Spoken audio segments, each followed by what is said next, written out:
Вітаю, гэта выданне навіну на Белсаце і я, яго вядоўца Наста Печанькова.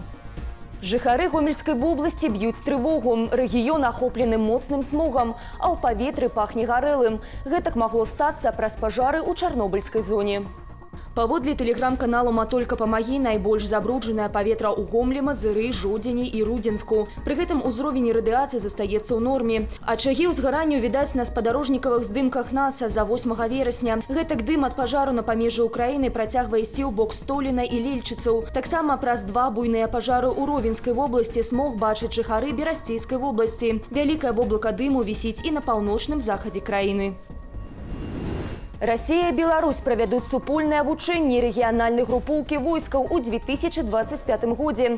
Паводле дзяржаўнага сакратара Совету бяспекі Александра Вальфовича, яны пройдуць на беларускай тэрыторыі. Расійска-беларускія вучэнні захад праводзіцца што 2 гады ў адной з двух краінаў. У 2023 захаду адмянілі. Тады кіраўнік Мінабароны Расіі Сергей Шайгу заяўляў, што вайсковую падрыхтоўку расійскія салдаты праходзяць ва ўкраіне. У Беларусі апошнія буйныя вучэнні з расейцамі адбыліся ў 2021, а ўжо ў пачатку 2022 ў краіну нібыта яшчэ для адных вучэнняў прыбыў расійскі кантынгент. У выніку яго задзеялі ў лютым падчас уварвання Расіі ва ўкраіну. Прэзідэнт Літвы Гітанас Наўседа заявіў пра неабходнасць узмацніць паветраную абарону краіну Балтыі. Напярэдадні на тэрыторыі Латвіі упаў расійскі беспілотнік.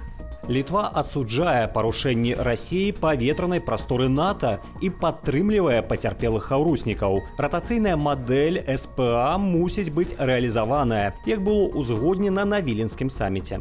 Расійскі беспілотнік упаў на ўсходзе Латвіі 7 верасня. Паводле Міністэрства абароны краіны ён заляцеў у латвійскую паветраную прастору з боку Беларусі. Гэтак Рэзанкненскі край, дзе знайшлі вайсковы дрон, мяжуе з Віцебскай вобласцю. Латвія паведаміла пра інцыдэнт камандаванню НАТО і пачала расследаванне. Польшча разгледзіць магчымасць увесці персанальныя санкцыі супраць лукашэнкаўскіх сілавікоў і прапагандыстаў, датычных да міграцыйнага крызісу на мяжы. Адпаведныя матэрыялы Міністэрству замежных справаў Польшчы перадало Народнае антыкрызіснае ўпраўленне.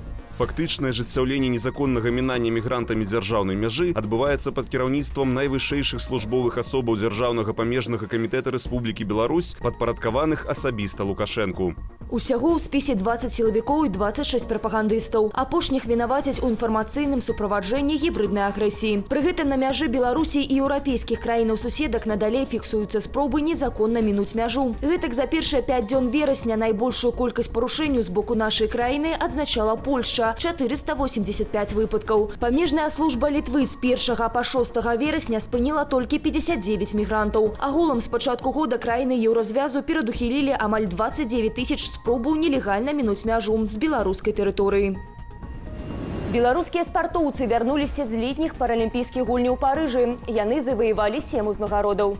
Пяцікратным чэмпіёнам стаў плывец Ігар Бокій. Яшчэ адно золата ў плаванні ўзяў Ягор Шалканаў. Апошні срэбраны медаль заваяваў Дмітрий Салей. Ён першым фінішаваў на 100 метрах батэрфляем.